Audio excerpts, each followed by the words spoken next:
माधव पीठाधीश्वर जगत गुरु रामानुजाचार्य स्वामी मुक्तिनाथ जी महाराज द्वारा आपको भाषण करेंगे। चलिए मैं अल्प समय में अल्प वाणी को निवेदन करूँ। कथा तो मैं दिन भर करते ही रहा हूँ। आप मेरे सुबह से लेकर के 8 रात्रि हो चुकी है, तो 12 घंटा तो रोज हो रहा है कथा तो में आप। तो चलिए मैं यहाँ भी इस पावन भूमि पर 2-4 शब्द निवेदन करूँ। इस प्राण प्रतिष्ठा महामहोत्सव के पावन अवसर पर हम सब उपस्थित हैं। एक बार नारद जी ने भगवान श्रीमन नारायण से पूछा, प्रभु इस दुनिया का सबसे श्रेष्ठ धर्म क्या है? इस दुनिया का सबसे श्रेष्ठ साधन क्या है? इस संसार का, विश्व का, सृष्टि का, जगत का सबसे श्रेष्ठ तत्व क्या है? भगवान श्रीमन नारायण ने कहा, नारद ऐसे तो जो कुछ भी है सब हमारा ही है। सृष्टि के प्रारंभ में भगवान श्रीमन नारायण ने वेद को प्रकट किया। वेद का मतलब क्या होता है? वेद विद ज्ञान धातु से बनता है, व्याकरण से। वेद विद ज्ञान धातु से बनता है, अर्थात जानना। जानने का मतलब ब्रह्म तत्वों को जानना, जीव तत्वों को जानना, माया तत्वों को जानना, इसी का नाम वेद है। भगवान ने कहा कि वेद मेरे द्वारा ही प्रकट है, उपनिषद मेरे द्वारा ही प्रकट है, इतिहास पुराण मेरे द्वारा ही प्रकट है, योग मेरे द्वारा ही प्रकट है, तपस्या मेरे द्वारा ही प्रकट है, जग जगाली मेरे द्वारा ही प्रकट है।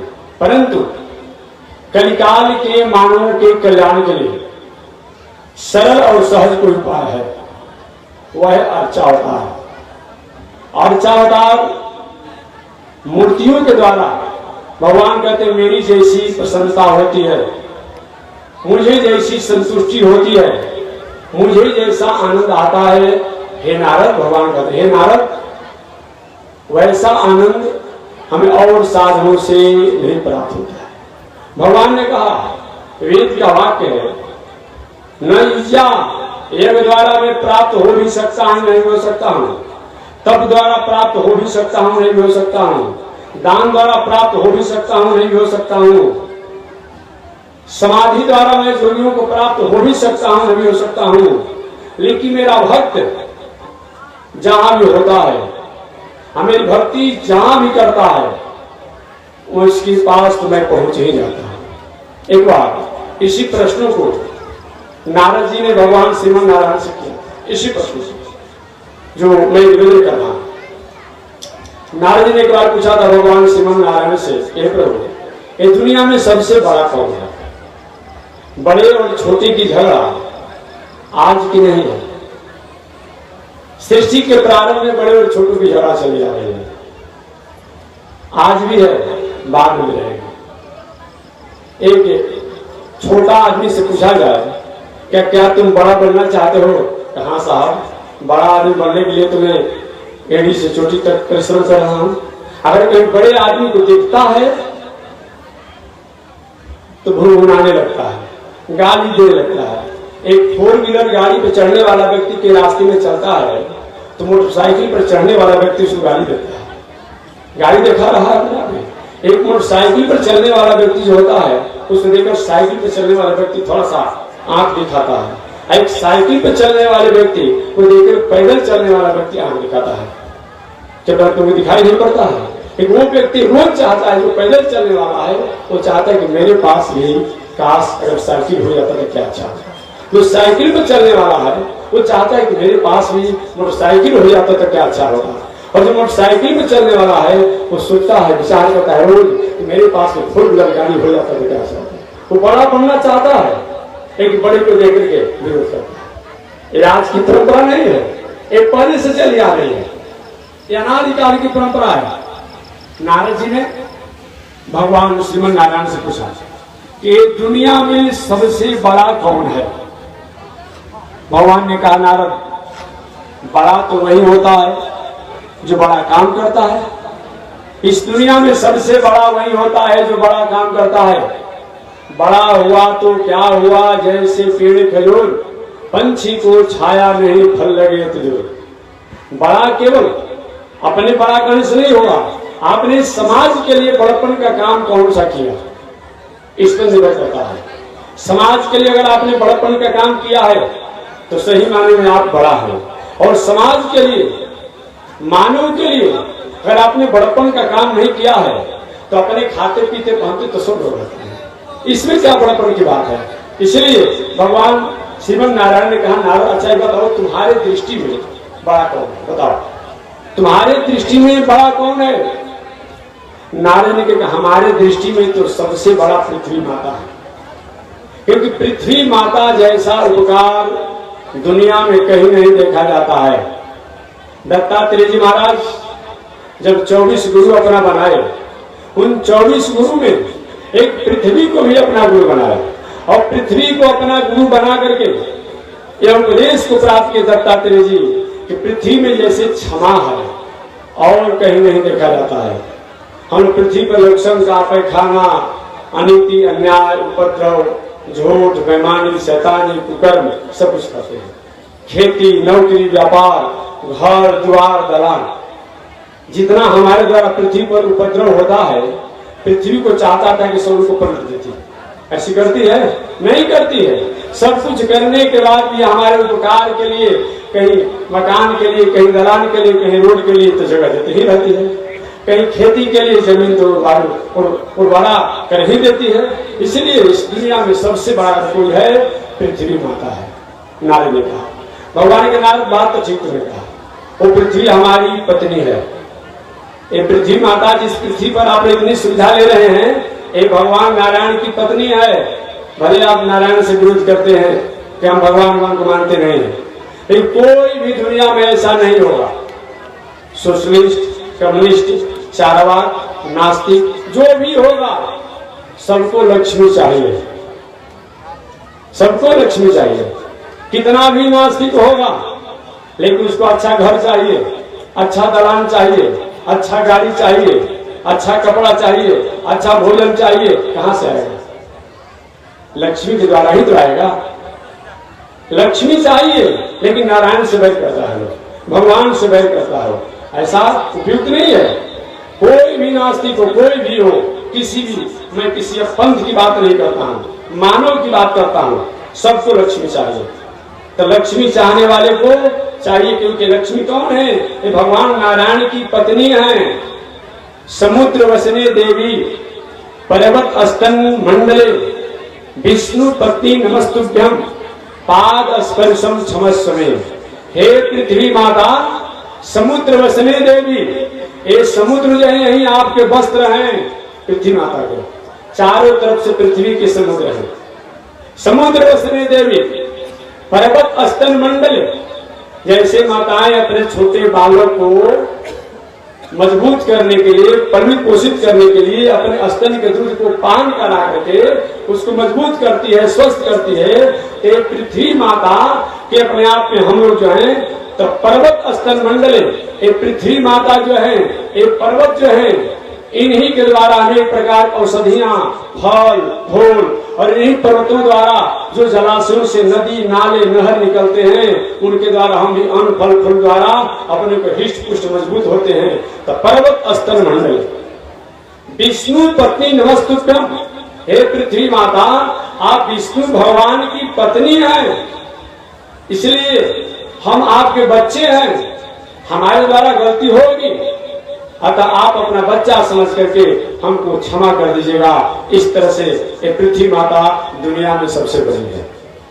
क्षमा होना चाहिए तो पृथ्वी के समान क्षमा होना चाहिए, वीर होना चाहिए तो धनुर्धारी राम के समान होना चाहिए, दानी होना चाहिए तो दैत्यराज बलि के समान होना चाहिए, गरीबों में संतोषी होना चाहिए तो सुदामा के समान होना चाहिए। याद रखिए, गरीबों में अगर संतोषी होना चाहिए, खाने का ठिकाना नहीं है, पहनने का ठिकाना नहीं है, रहने का ठिकाना नहीं है, लेकिन संतोष इतना है मत पूछिए, अंतिम सीमा हो गई। इसका परिणाम क्या हुआ कि शंभु द्वारिकाधीश ने द्वारिका के समान वैभव को सुदामा को दे दिया। आज भी द्वारिकापुरी कोई जाता है और सुदामापुरी भी जाता है, तो सुदामापुरी कहीं द्वारिकापुरी से अपना किसी मामले में कम नहीं लगती है। आज भी भगवान की कृपा है। इसलिए मैं निवेदन करना चाह रहा था कि क्षमा सीखना हो तो पृथ्वी माता से क्षमा सीखना चाहिए। पृथ्वी सबसे बड़ी है, नारद ने कहा। आगे भगवान ने कहा कि नहीं नारद, पृथ्वी से भी कोई बड़ा है। महाराज वो कौन बड़ा है? तो भगवान ने कहा कि पृथ्वी को जो धारण किया है, पृथ्वी को जो धारण किया है वो बड़ा है। कौन धारण किया है भाई? शेषनाग जी। एक पृथ्वी को धारण किए हुए हैं अपने सिर पर। एक व्यक्ति ने पूछा था हमसे कि महात्मा जी, इतना पृथ्वी का वजन है, पर्वतों का पहाड़ का वजन है, और शेष जी अपने आप धारण किए हैं, क्या उनको अपने आप श्रम नहीं होता है? हमने कहा शेष जी के लिए पृथ्वी का भार उसी तरीका से लगता है जैसे कि किसी के सिर पर सरसों एगो ढ दिया जाए, इतना भार होता है। शेष जी को इतना ही भार पृथ्वी लगती है। ये पृथ्वी का भार जो है, जनसंख्या नहीं है, पर्वत पहाड़ नहीं है, वृक्ष नहीं है, जल नहीं है। जब मनुष्य अपनी मनुष्यता को, मानवता को जब त्यागता है, तभी पृथ्वी का भार बढ़ जाता है। इसी से पृथ्वी अपने को बर्दाश्त नहीं कर पाती है और करुण क्रंदन करते हुए अब मैं कहां जाऊं, अब किसके मैं शरण में जाऊं, एक कहती है। तो सबसे बड़ा इस दुनिया में पृथ्वी माता है, और पृथ्वी को कोई अपना आधार दिए हुए हैं, उनका नाम है शेष जी। भगवान ने कहा कि पृथ्वी से अगर कोई बड़ा है, उनका नाम है शेष। नारद जी का ठीक है, मैं मान लिया कि शेष जी बड़े हैं। भगवान ने कहा नहीं नहीं नारद, शेष जी से भी बड़ा है कोई। महाराज वो कौन बड़ा है? तो भगवान ने कहा जो पृथ्वी को जो धारण करने वाले शेष जी हैं, उन शेष जी को जो अपने गले में लपेटे रहता है, शरीरों में लपेटे रहता है, कौन? शंकर जी। ये बड़े हैं अपने आप में। नारद ठीक है, मान लिया कि शंकर जी बड़े हैं। भगवान के नहीं नहीं नारद, शंकर जी से भी कोई बड़ा है। महाराज वो कौन बड़ा होगी? आपने कहा कि पृथ्वी बड़ा है, मैंने मान लिया। मैं जब पृथ्वी को माना तो आपने कहा कि शेष जी बड़े हैं, मैंने मान लिया। और मैंने कहा कि शेष जी बड़े, ठीक है, तब मैं शेष जी से कोई बड़ा है तो शंकर जी हैं। चलिए मैं शंकर जी को मान लिया कि बड़ा है। मैंने कहा नहीं नहीं, शंकर जी से भी कोई बड़ा है। वो कौन है? 10 ग्रीव लंकेश रावण, जो कैलाश शंकर जी आप पार्वती जी को अपने एक अंगुली को उठा लिया था, एक अंगुली को उठा लिया था। कोई समान भी नहीं था रावण, याद रखिएगा। हमेशा मैं कहता हूं, देखिए रावण के पास क्या नहीं था जी, क्या नहीं था? बल तो सुन लीजिए कि कैलाश शंकर जी पार्वती जी को अपने अंगुली पर उठा लिया था। वो तो पार्वती जी घबरा गई, महाराज ये कहां से भूकंप आ गया, बिना समय के कहां से भूकंप आ गया? ये पूरा कैलाश कांपने लगा। पार्वती जी शंकर जी को पकड़ ली, प्रभु बचाइए भूकंप से। बाबा ने कहा भूकंप नहीं आया है, मेरा चेला जो है, मेरा भक्त जो है, मेरी परीक्षा ले रहा है, लंकेश रावण।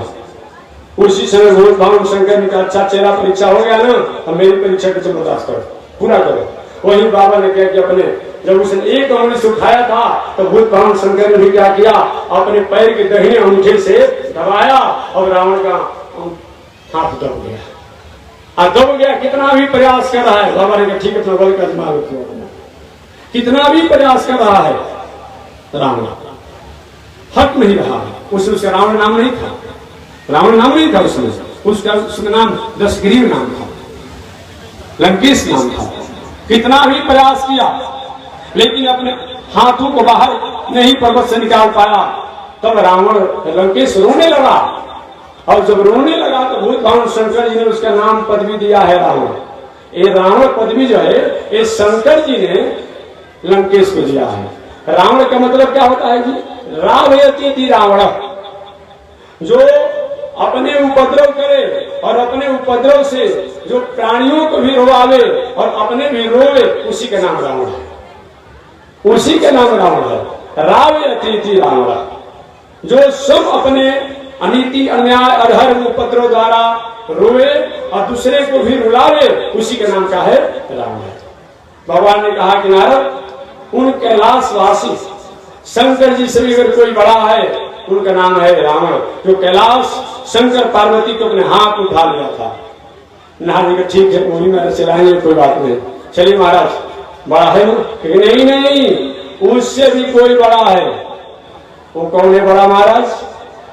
कहे कि ऐसा रावण प्रभावशाली जो कैलाश शंकर पार्वती को उठा लिया था, जो शंकर जी शेष जी को अपने गले में लपेटे रहते हैं, जो शेष जी पृथ्वी को आधार दिए हुए हैं, ऐसे उस रावण को भी 6 महीना तक अपने कांख में दबा कर रखने वाला बांदर राजवाली। 6 महीने कोई भी परिश्रम नहीं पड़ा बांदर राजवाली को। नारद ठीक है, मान लिया कि बांदर राजवाली बड़े हैं। भगवान के नहीं नहीं नारद, उस बांदर राजवाली से भी कोई बड़ा है। महाराज वो कौन बड़ा है? कि उससे भी बड़ा है, जो कि ऐसे बांदर राजवाली जो रावण जैसे प्रभावशाली बलवान को अपने कांखों में दबा कर रखा था, ऐसा रावण जो कैलाश को उठा लिया था, ऐसा शंकर जी जो कि सम शेष को अपने शरीर में लपेटे रहते हैं और शेष जी पृथ्वी पर हार देते हैं, और बांदर राजवाली को भी पलक गिरते गिरते जिन्होंने बाणों से मार दिया। लव निवेश परिमाण जुग वर्ष कोटि सतचंद, अब भजसीन रे मन राम को काल उजास को धन। ऐसे राम जो बांदर राजवाली को पलक गिरते गिरते समाप्त कर दिए। तो नारद जी कहे कि महाराज तो मैं पहले से कह रहा था कि आपसे दुनिया में कोई बड़ा नहीं है, तो क्यों कह रहे थे दूसरा बड़ा है? बता देना चाहता था कि हमसे दुनिया में कोई बड़ा नहीं है। भगवान के नहीं नहीं नारद मेरी बातों को सुनो। ऐसे राम जो पलक गिरते गिरते अपने आप में बांदर राजवाली को मार दिए, वो हराम भी अगर कहीं अपने आप में किसी के बस में होते हैं तो हनुमान जैसे भक्तों के बस में होते हैं। देखते हैं ना, हनुमान जी अपने हृदय में बैठा कर रखते हैं। इसलिए सबसे दुनिया में अगर कोई बड़ा है वो है भक्त। कौन है? भक्त। भगवान से भी अगर कोई बड़ा है तो भक्त है। ये भगवान ने सब निर्णय किया है, मैं नहीं कहता हूं, मैं नहीं कहता हूं। और श्रीमद् भागवत महापुराण में आपने कथा सुना होगा, जिस समय हिरण्यकश्यप ने प्रहलाद जी को बहुत प्रकार से कष्ट दिया, बहुत प्रकार से कष्ट दिया। कभी पर्वतों से गिराया, कभी जल में डुबाया, कभी सर्प से दसवाया, कभी आग में जलाया। फिर भी प्रहलाद जी महाराज जो परम भक्त हैं, अपने सत्कर्मों को त्याग नहीं किए, भक्ति को त्याग नहीं किए। अंत में भगवान उस हिरण्यकश्यप को जब मारने के लिए जब संकल्प लिया, भगवान नरसिंहावतार के रूप में प्रकट हुए और प्रकट होकर कहते हैं क्षंतव्यों में अपराध। आपने कथा सुना होगा कि भक्त भगवान से क्षमा मांगते हैं, सुने हुए, रोज हम क्षमा मांगते हैं। हमारे आदर क्षुद्र चलन तीर सोया प्रसव, ये क्षमा बने है। दुर्गा सप्तशती कोई पाठ करता है, देवी भागवत कोई पाठ करता है, रोज जग होता है, उसमें भी क्षमा ही मांगा जाता है। हमारे आदर क्षुद्र अपराध सहस्त्र भाजन ना जानामी इत्यादि जो कहते हैं, ये क्षमापन न है। तो भक्तों को भगवान से क्षमा मांगते हुए आपने देखा है, लेकिन भगवान अगर भक्त से क्षमा मांगते हैं तो किससे मांगते हैं? प्रहलाद जी से। प्रहलाद जी से भगवान ने कहा क्षंतव्यों में अपराध। बेटा प्रहलाद, ये भगवान को गलती की भाई कि प्रहलाद से क्षमा मांग रहे हैं। सारे देवता लोग अस्तर से रह गए, प्रहलाद जी भी अपने आप आश्चर्य में क्या हो गया, भगवान को गलती की भाई, भगवान को क्षंतव्यों में अपराध है। जब प्रहलाद जी कुछ नहीं बोले तो बेटा क्या मेरे अपराधों को क्षमा नहीं किया? क्यों नहीं बोल रहे हो? अरे प्रहलाद जी बोले कैसे? तो छोटा ही अवस्था था, भगवान ने क्या किया, अपने कृपा दृष्टि कर दिया।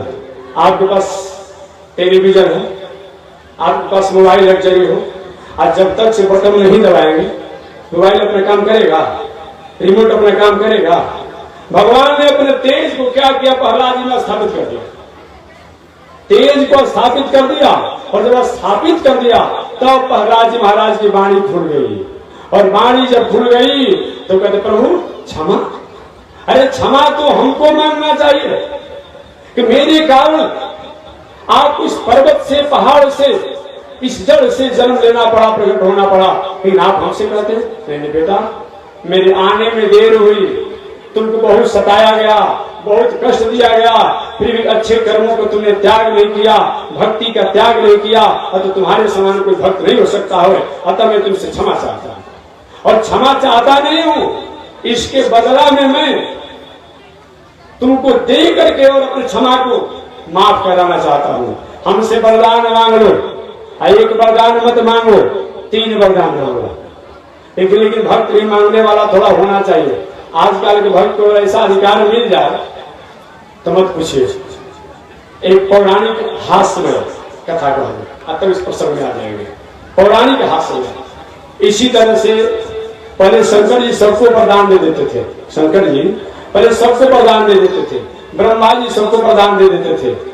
लेकिन एक बार ब्रह्मा जी के भक्त ने अपने आप एक बार नारद जी को पकड़ लिया। भक्त ने कई बार बाबा ये बताओ ना, ये दुनिया में सबसे जल्दी प्रसन्न कौन होता है?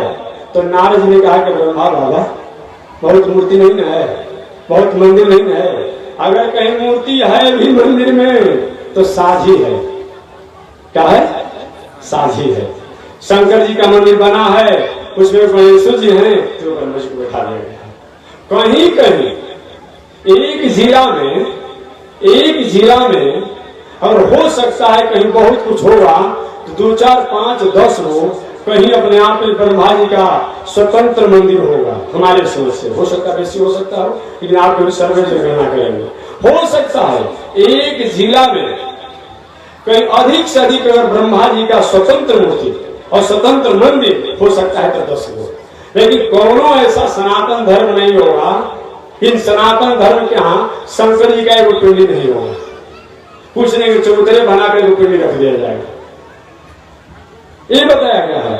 नारद ने कहा कि सबसे जल्दी प्रसन्न होने वाले ब्रह्मा जी हैं, क्योंकि उनके मंदिर नहीं है, इसलिए जल्दी प्रसन्न हो जाते हैं कि चलो कम से कम 2, 4, 10 भक्त तो रहना चाहिए। और वो भक्त क्या था? कलयुग का भक्त। अब गया और नारद जी की बात सुन लिया। ओम ब्रह्मणे नमः, ओम ब्रह्मणे नमः, ओम ब्रह्मणे नमः, ओम ब्रह्मणे नमः। 3 महीना अपने आप उनका भजन किया, जप किया 3 महीना। अब जब जप किया तो जप करने पर ब्रह्मा जी प्रसन्न हो गए। आप प्रसन्न हो गए, एक बरम ब्रूही, बरम ब्रूही, बरम ब्रूही, बर मांगो, बर मांगो, बर मांगो कहने लगे। कहा महाराज इतना जल्दी? मैं तो सोचा था कि 10-20 वर्ष लग जाएगा, और आप 3 महीना प्रसन्न हो गए। तुमसे फालतू नहीं बोलना है। 3 महीना की बात करते हो, 3 पल हमारा कोई भजन करने वाला नहीं है, 3 मिनट हमारा कोई भजन नहीं करता है। एक बार कहीं स्तुति के द्वारा हमारा भजन करता है, एक ही सेकंड में हमको आगे बढ़ाता है। ब्रह्मा मुरारी इत्यादि जो मंत्र ब्राह्मण देवता लोग जो बोलते हैं, तो ब्रह्मा कह करके मुरारी नाम ले देते हैं। एक ही सेकंड में ब्रह्मा स्वतंत्र नहीं, और देवताओं के जब स्तुति होता है तो कुछ समय लगता होगा, लेकिन ब्रह्मा की स्तुति करते समय ब्रह्मा मुरारी, और ब्रह्मा का तुरंत मुरारी का नाम आ जाता है अपने आप में, उसका शंकर जी का नाम आ जाता है। तुमने कम से कम 3 महीना भजन किया लगातार, अतः 3 वरदान मांगो। 3 महीना तपस्या किया है, 3 वरदान मांगो। वो भी कलयुग का भक्त है, अच्छा वरदान मांग ही लेते हो, आपको भी याद हो जाएगा कि महाराज वरदान देने के लिए हो गए, त्योहार हो गया, देना चाहते? हाँ, बिल्कुल देना चाहते हैं। क्या तुम जानते हो कि शंकर जी वरदान देते हैं? भोले भाव से वरदान देते हैं। मैं भी वरदान देने में कहीं कम नहीं रहूंगा। आज से आपको जान लो, तुम लोग जानते हो कि शंकर जी की पूजा करने पर, भजन करने पर वही वरदान देते हैं। नहीं, मैं भी वरदान कम नहीं दूंगा। तुमने 3 महीना भजन किया है, 3 वरदान मांगो। तो कलयुग का भक्त था कि महाराज आप वरदान देना चाहते हैं तो वरदान सबसे पहला ये दे दीजिए कि हमारा घर नहीं है, दलान नहीं है, मकान नहीं है, गरीबी से जी रहा हूं। घर द्वार दलान मकान जितना सामाजिक व्यवस्था होती है, प्रतिष्ठा होती है, वो सब हमें प्राप्त हो जाए। और ब्रह्मा जी विश्वकर्मा को आदेश दिए, कुछ ही दिनों के बाद भरत जी का बन गया। दूसरा वरदान महाराज, दूसरा वरदान दे दीजिए। गरीबी के कारण विवाह नहीं हो रहा था, उम्र ढल चुकी है, तो दूसरा वरदान कहाँ जाते हैं?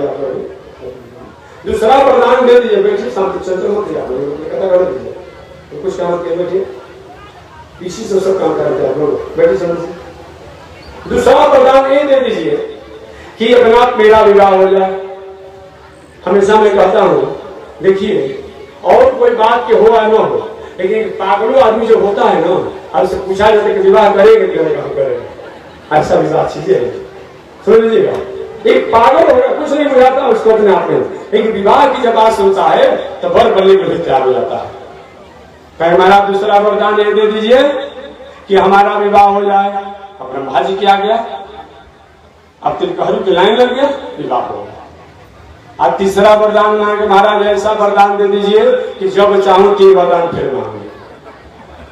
हाँ बताइए, 2 वरदान में पूरा काम पूरा कर लिया, एक वरदान में 3 वरदान पूरा रिजर्वेशन करा दिया। एक कलयुग ऐसे ही भक्त है, इसलिए आज के युग में संत महात्मा चाहे देवता लोग किसी को वरदान नहीं देते हैं, जानते हैं कि फंस जाएगा अपने आप में।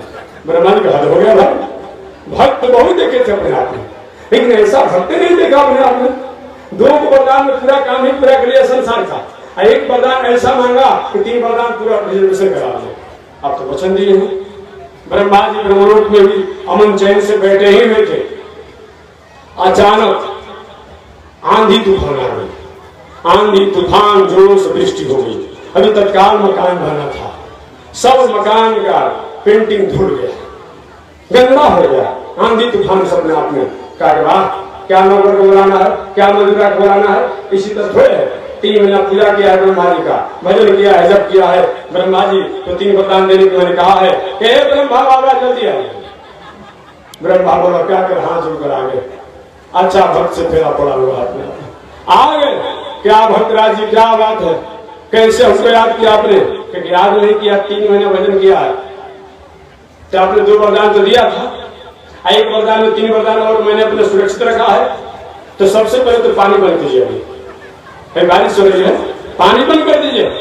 और दूसरा एक वरदान दे दीजिए कि मकान हमारा दलान जो पहले जैसा अपना डेंटिंग वेंटिंग सब हो जाए, और हमको अपने आप में सर्दी खांसी हुआ है अपने आप में, और सर्दी खांसी जब हुआ है तो बिना वैद्य को बुलाए, बिना डॉक्टर को बुलाए, बिना क्या हो हमारा सर्दी खांसी बुखार सब ठीक हो जाए। ऐसे भक्त होते हैं।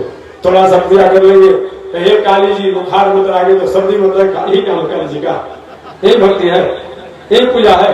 ऐसा कभी पूजा मत कीजिए, ऐसा मत कीजिए। और क्या हो आज 2 वरदान मांग लिया, तीसरे महाराज पुनः जब इच्छा हुई तो 3 वरदान हमारा सुरक्षित रख दीजिए।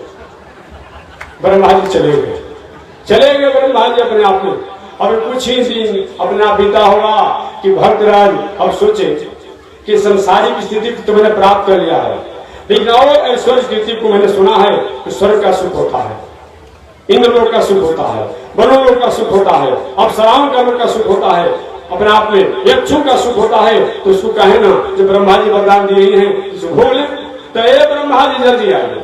ब्रह्मा जी आ गए, ये बताइए स्वर्ग का सुख हमको दिखाइए। अब ब्रह्मा जी क्या करे, अपने आप में स्वर्ग के अपने आप ले गए, सब जगह दिखाए। क्या ठीक है, यक्ष कुबेर इत्यादि के जो लोग है वहां के सुख सुविधा को दिखाइए, सब चीज वरदान दीजिए।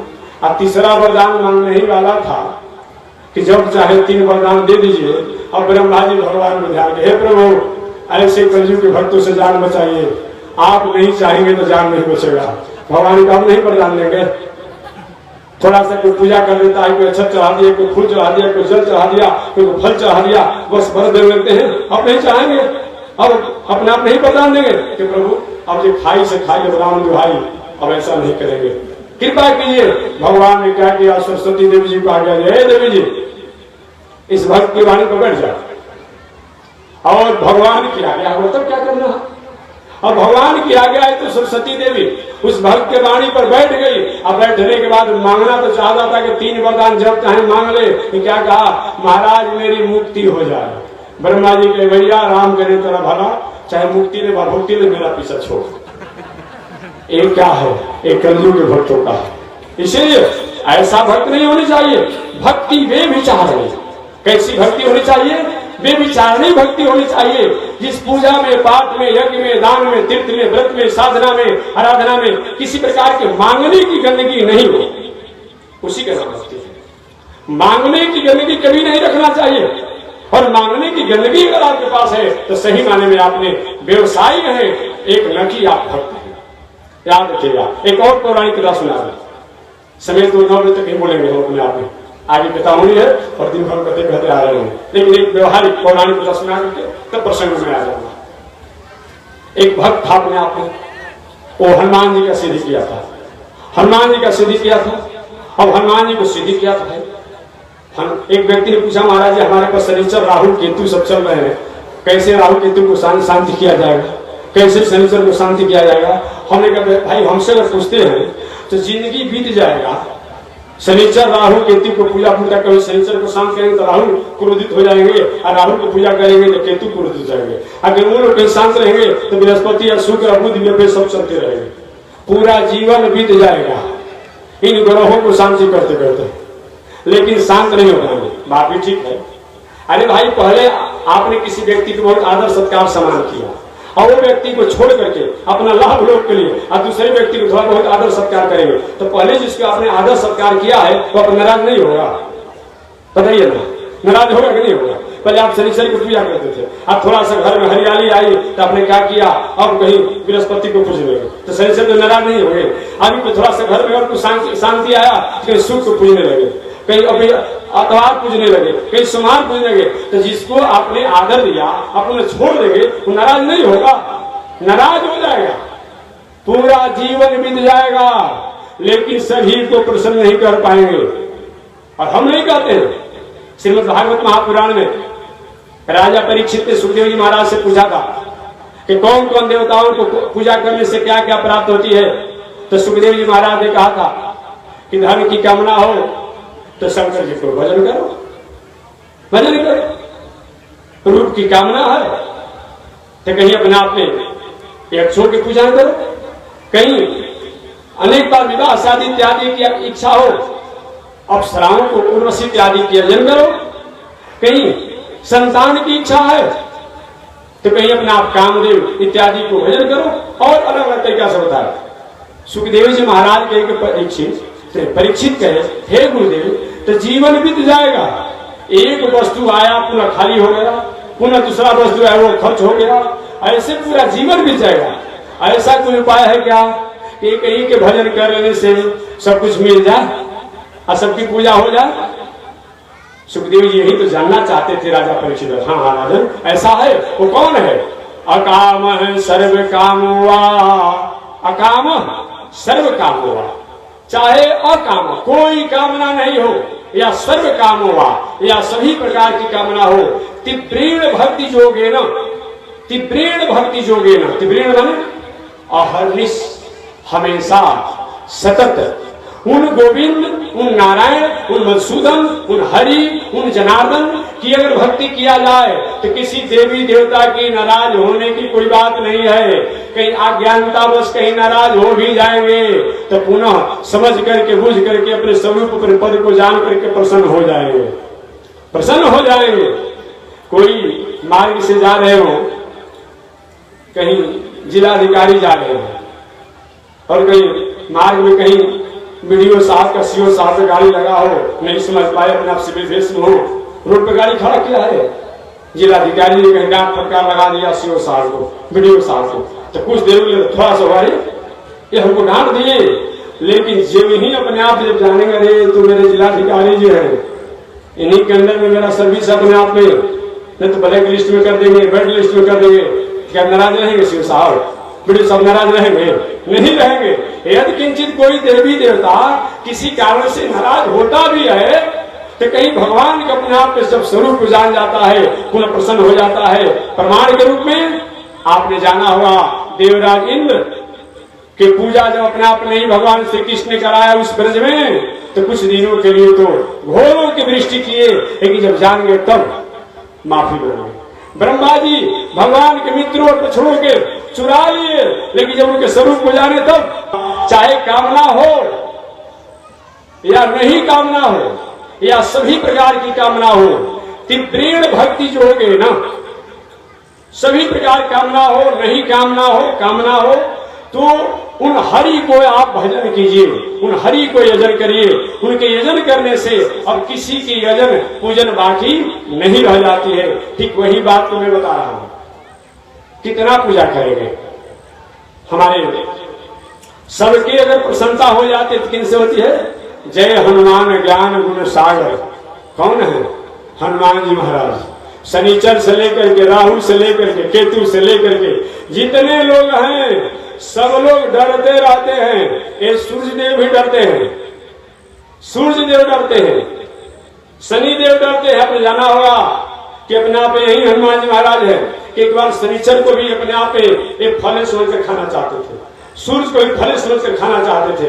राहु की कथा तो आप जानते ही होंगे। इसलिए अगर सही में चाहते हो कि हमारे जीवन में राहु केतु शनिचर का कभी प्रभाव नहीं रहे तो इसके लिए हनुमान जी को पाठ कीजिए। एक वीडियो भाई कितना बार करना चाहिए? तो हमने कहा करने के बाद हमसे पूछेंगे भाई, तो लिखा तो है वही पर। हमसे क्या पूछते हैं? हम तो केवल आपको शास्त्रों की बातों को याद दिला देते हैं। जो सतबार पाठ करे सोए, ठीक है नहीं है? तो पढ़ते हैं कम से कम 108 बार।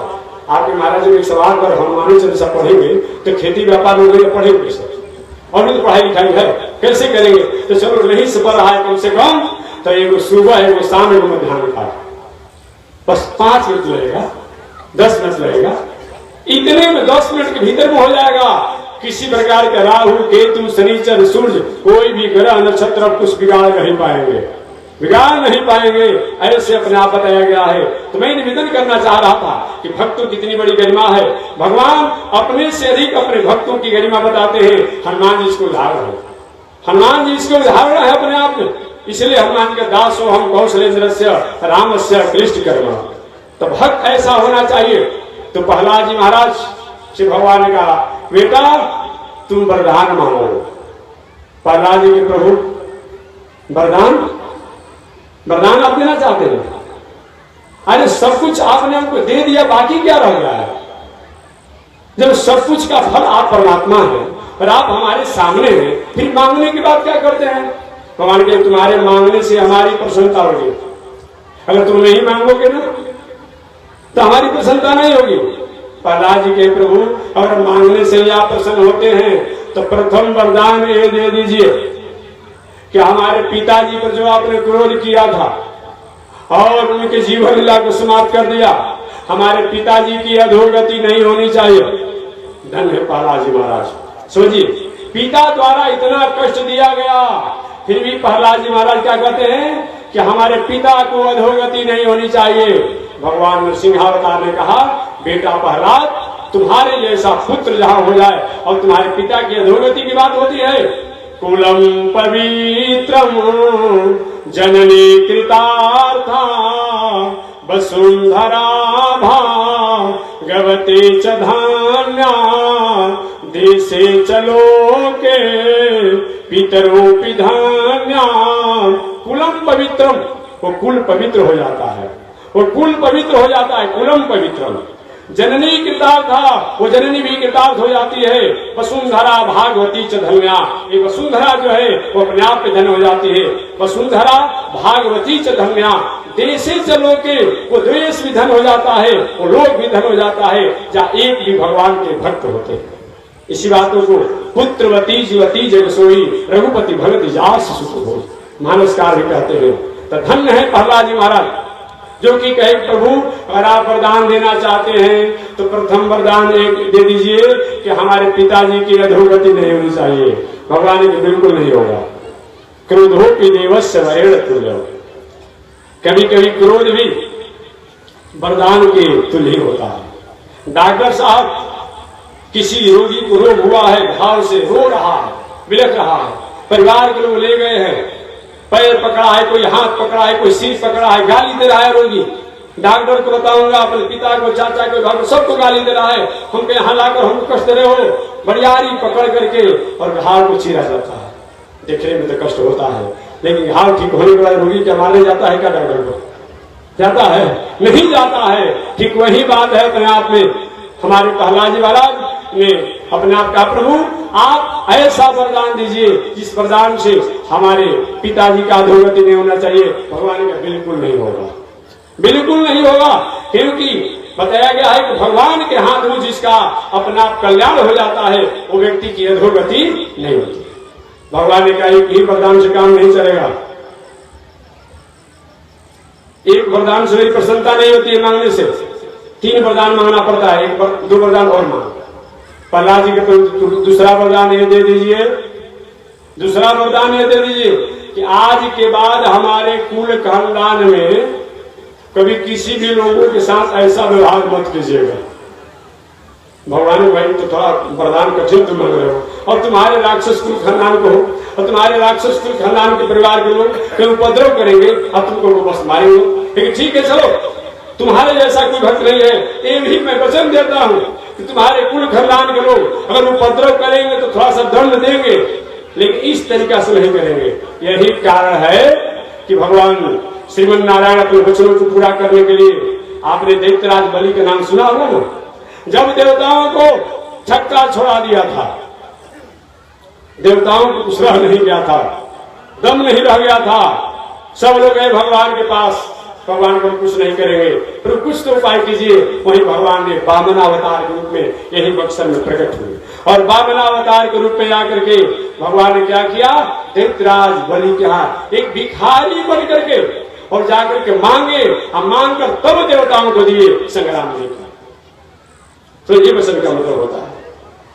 इतना ही नहीं, आपने बाणासुर का नाम सुना होगा, कृष्णावतार में हुआ था, उसकी 20 भुजाएं थी।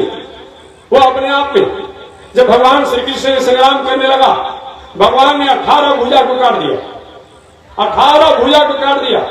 शंकर जी संग्राम करने आगे, मेरा चेला है, आप नहीं इसे लड़ सकते, हमसे लड़िए पहले।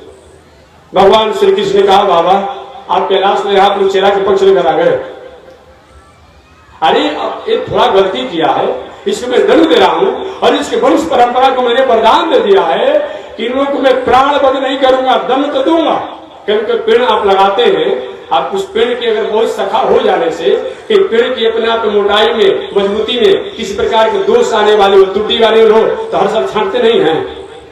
भगवान ने क्या किया, कहते हैं कि ये लोग जो है अपने बल को पाकर कहीं समाज को, संस्कृति को, राष्ट्र को, कई वेद को रौंदने लगते हैं, तो मैं प्राणवध तो नहीं करूंगा लेकिन दंड दूंगा। यही भगवान कृष्णावतार ने बाणासुर के 18 भुजा को काट दिया और 2 भुजा छोड़ दिया।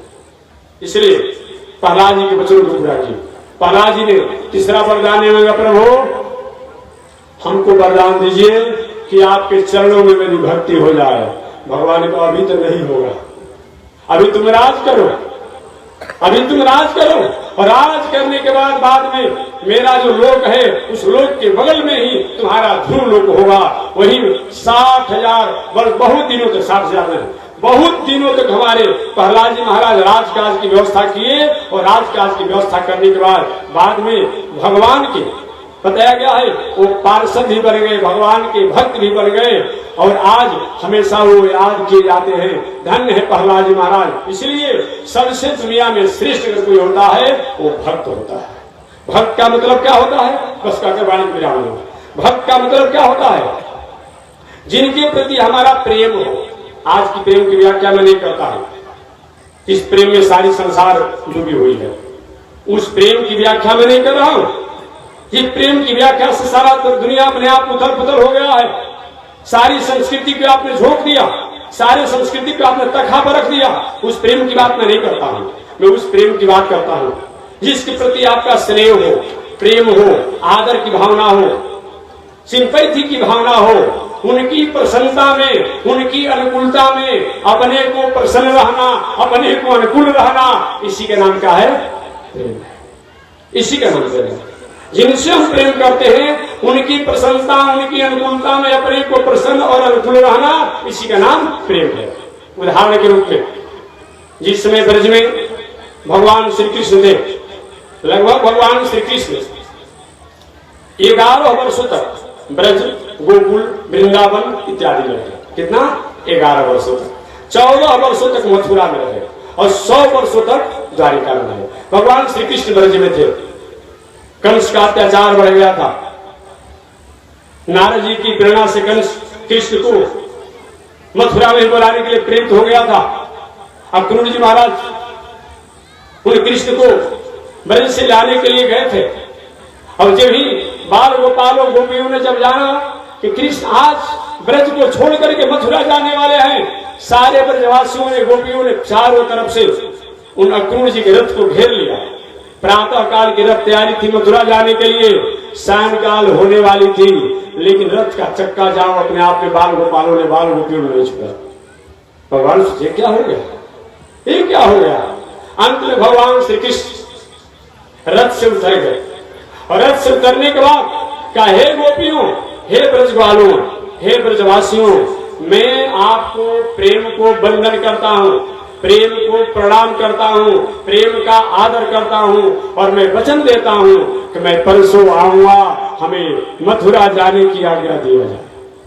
ये बातों को जब सुने ब्रजवासी, अरे हम तो समझ रहे थे कि अक्रूर जो है इन कृष्ण को मथुरा ले जा रहा है, लेकिन नहीं, एक कृष्ण सब मथुरा जाने के लिए तैयार है। सारे ब्रज वासी जो है, गोपाल जो है, गोपिया जो है, सब रथ के रास्ता को छोड़ दिया।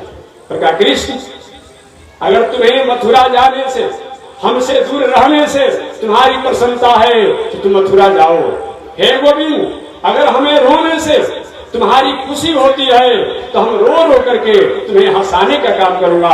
अगर हमसे कोसों दूर रहने से तुम्हारी प्रसन्नता होती होगी तो हम कोसों और वर्षों दूर रहेंगे, लेकिन तुम जैसे प्रसन्न हो, यही भक्ति है, यही प्रेम है। अर्थात जिससे हम प्रेम करते हैं, जिसके प्रति समर्पण है, जिसके प्रति श्रद्धा है, उसकी अनुकूलता में, उसकी प्रसन्नता में अपने को प्रसन्न रहना, इसी का नाम भक्त है। भक्त का मतलब ये नहीं एक कीजिए तो एक कीजिए तो एक कीजिए तो ऐसे कीजिए, ये भक्त नहीं होता है। ये तो आप आज्ञा दे रहे हैं ना जी। इसलिए ऐसे हमारे भगवान श्रीमन नारायण नारद, ये दुनिया में बड़ा तो सब कुछ है, लेकिन भक्त दुनिया में कोई बड़ा नहीं है। वही मैं पावन प्रसंगों को निवेदन किया। आज इसी के साथ मैं वाणी को विराम दे रहा हूँ। शिव चर्चा कल प्रातः काल की आरती अपने समय से 7 बजे से 8 बजे के भीतर में होगी। समय मिलने पर आप 7 बजे सादर आमंत्रित हैं। एक बार भगवान का नाम ले, आगे परमात्मा की जय शिक्षा। कल जग की पूर्णाहुति है, भंडारा का व्यवस्था भी है, बहुत कुछ है, मूर्ति की प्रतिष्ठा भी है, अनेक आयोजन है, उसमें सभी आप लोग सादर आमंत्रित हैं। कल प्रातः काल की आरती 7 बजे होगी और उसी समय मौका मिलेगा तो 2-400 में उपदेश भी दे दूंगा, क्योंकि दिन में निकलने के बाद तो कब कैसा मौका मिलेगा। 8 बजे चले थे और 8 बजे रात्रि में पहुंचे। इसीलिए तो कल आरती के बाद 2-400 जो भगवान की, क्योंकि एक हमारे यहाँ पर भक्तराज ने कहा था कि महात्मा जी आपने 3 दिन कथा कहने के लिए कहा था, इसलिए सुबह में मैंने जो कथा कहा ना, उनके कल की कथा को पूरा करने के लिए कहा था।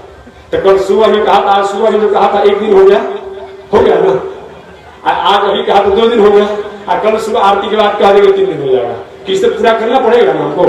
इसलिए चलिए कल प्रातः काल की आरती 7 बजे होगी और उसी में 2-400 दिन होगा अपने आप में। और यहाँ प्रतिष्ठा महामहोत्सव है, जग की पूर्णाहुति भी है और भंडारा की व्यवस्था है। आप सभी लोग जिला जवार इष्ट बंधु बांधवों के साथ सभी लोग सादर आमंत्रित हैं। एक बार भगवान का नाम ले और आगे परमात्मा की जैसी इच्छा। आज निर्जला एकादशी है, हालांकि ठीक बात, जहां जाने अभी 8 घंटा से बोल तो 12 घंटा हो गया ना, 12 घंटा से मैं बोल ही रहा हूँ, हर जगह अपना बोल रही है। लेकिन भगवान के पास निर्जला एकादशी है तो हम ही चाहते कि प्रभु अगर महिमा से हो जाएगा और नहीं अनुकूल होगा तो जैसा देखा वैसा किया जाएगा। लेकिन अभी तक तो अपना अनुकूल है, तो बाद में देखा जाएगा, रात्रि में जो होगा सो देखा जाएगा। लेकिन अभी तक से कम अनुकूलता है, कितना बोलने के बाद भी बहुत प्रतिकूल नहीं है, ये भगवान की कृपा है। चलिए एक बार भगवान का नाम लीजिए। श्रीमन नारायण लक्ष्मी नारायण, श्रीमन नारायण लक्ष्मी नारायण, श्रीमन नारायण नारायण नारायण, श्रीमन नारायण नारायण नारायण। बोलिए श्री लक्ष्मी नारायण भगवान की, श्री भाष्यकार भगवान श्री रामानुजाचार्य स्वामी महाराज की, श्री प्रतिवाद भयंकराचार्य स्वामी महाराज की, अनंताचार्य श्री गादी स्वामी महाराज की, परमाचार्य श्री रामकृष्णाचार्य स्वामी महाराज की, विश्ववंदनाचार्य श्रीमद विश्वक्सेनाचार्य अस्मदाचार्य पूज्य गुरुदेव श्री त्रिदंडी स्वामी जी महाराज की, श्री त्रिदंडी स्वामी जी महाराज की पावन प्रतिष्ठा महामहोत्सव की, पावन प्रतिष्ठा महामहोत्सव की, पावन ठाम की, पावन स्थल की, पावन महामहोत्सव की। जय जय श्री सीताराम, जय जय श्री राधे श्याम, जय जय श्री श्रीमन।